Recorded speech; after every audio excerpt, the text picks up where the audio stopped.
Sin olvidar el drama que viven los pueblos de Cuba, Nicaragua y Venezuela, que pareciera ser que quedaron congelados en el tiempo, hoy son noticia Guatemala, Perú y Colombia por sus crisis políticas. El avance de la corrupción y el crimen organizado en la política amenaza de forma dramática las democracias y la estabilidad política en varios países del subcontinente americano. Para conversar sobre la delicada situación de la democracia en Guatemala, tengo el privilegio de presentarles al embajador Stephen McFarland. Representó a Estados Unidos como diplomático y enviado especial para proyectos de desarrollo, transiciones democráticas, contrainsurgencia, derechos humanos y Estado de Derecho.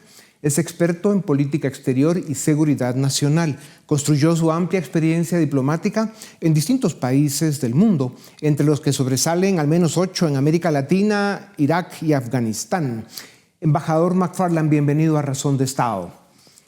Usted ha indicado que Guatemala corre el riesgo de convertirse en un Estado criminal y autoritario y da una voz de alerta sobre la manipulación del Poder Judicial.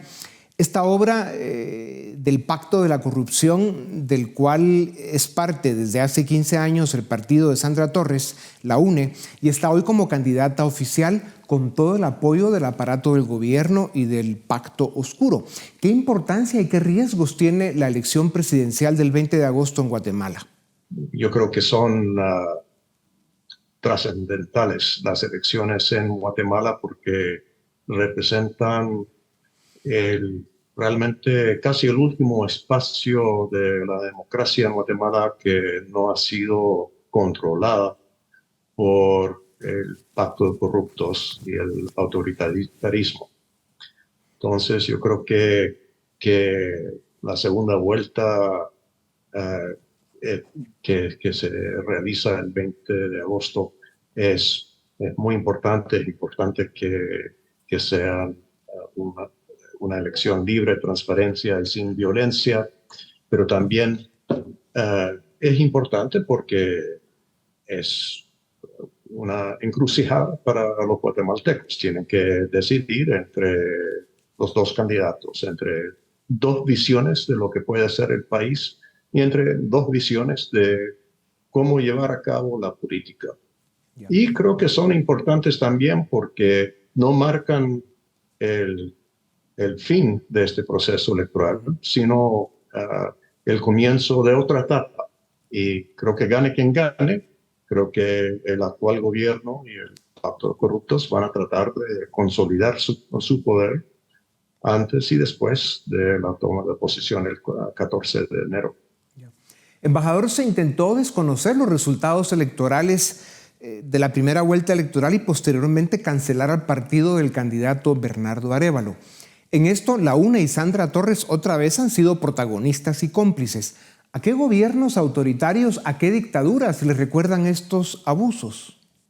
Mira, el abuso de tratar de eliminar a un candidato simplemente porque sí, creo que se evidencia en Nicaragua, en las últimas elecciones, también en Venezuela. Esos son creo que, dos casos. Y creo que eso demuestra que el autoritarismo no es necesariamente ni de la izquierda o de la derecha, sino puede ser de los dos lados. Sí. La contaminación de la corrupción y el narcotráfico en la política de Guatemala está llegando a extremos peligrosos. La infiltración del crimen organizado a las instituciones del Estado han debilitado y desvirtuado las funciones de una democracia. Además de tener elecciones razonablemente libres, si llega un grupo al poder con la intención de rescatar al Estado, ¿qué puede y qué debe hacer la sociedad para aprovechar la oportunidad? Bueno, yo creo que por lo que acabas de decir, yo creo que lo primero que deberían hacer es prepararse para una tremenda pelea, porque quienes están en el poder, quienes temen perder el control y la influencia, la protección, van a hacer cualquier cosa, sea legal o sea ilegal, para mantener su control y su influencia. Yo creo que ese es el primer paso. Yo creo que el segundo paso, la segunda cosa que podría hacer la sociedad es mantenerse interesado en el juego político y apoyar lo que merece apoyo y criticar lo que merece la crítica, pero realmente entender que este es un momento crítico para el país. Sí. Embajador McFarland, ¿por qué cree usted que se ha deteriorado tanto la situación política, no solo de Guatemala, sino de la región? ¿En qué estamos fallando las élites y los ciudadanos? Yo creo que uno de los instrumentos que debe tener un diplomático mirando otro país, siempre digo, es un espejo. Recordar que las fallas que uno encuentra en otra sociedad muchas veces están presentes en el país de uno. Eso lo digo de frente. Pero Guatemala es un país profundamente dividido y creo que muchos sectores, la élite económica con honrosas excepciones, los partidos políticos, otras fuerzas sociales, creo que han caído en el divisionismo. Entonces tienen visiones que son demasiado sectoriales y no del país como un todo. También son visiones muy cortoplacistas y cuando el país necesita una visión de largo plazo.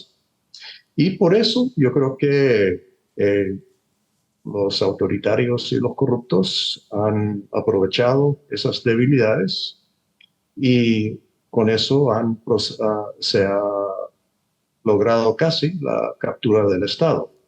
Embajador, ¿de qué manera pueden Estados Unidos y la comunidad internacional apoyar en este proceso de rescate institucional?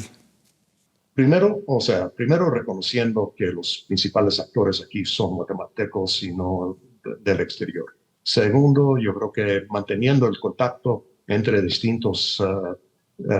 los distintos sectores de Guatemala, desde el gobierno hasta la sociedad civil, el sector económico, militares, etcétera, sobre todo con grupos marginados como los pueblos indígenas. Y también creo que la comunidad internacional puede tratar de mejorar la comunicación entre distintos sectores democráticos. Por supuesto, yo creo que ofrecer apoyo crítico en la medida de que haya propuestas para salir del hoyo en que se encuentra Guatemala. Y en el caso de Estados Unidos, yo creo que poder responder si es apropiado con sanciones económicas. Espero que eso no sea necesario. Ya.